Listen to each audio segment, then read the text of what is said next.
40 సంవత్సరాలు పులివెందుల్లో ప్రజలకు సేవ చేసిన అతనికి అన్యాయం జరిగితే అది బయటికి చెప్పుకోలేని బాధ బయట కనిపిస్తుంది. ఆ బాధ రేపు ఓటు రూపంలో బయటపడుతుంది.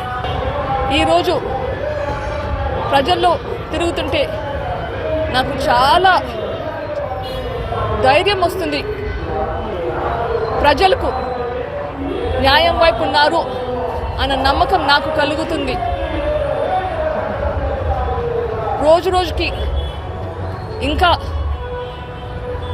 ఆ ప్రేమ ఆప్యాయత ఇంకా బయట ఎక్కువ కనిపిస్తుంది అన్న నమ్మకం ఉంది. అది ఎవరు బయట పెట్టారు, ఎందుకు బయట పెట్టారు? నేను పోరాడేది న్యాయ పోరాటం. వివేకానంద రెడ్డి గారిని ఎందుకు చంపారు, ఎవరు చంపారు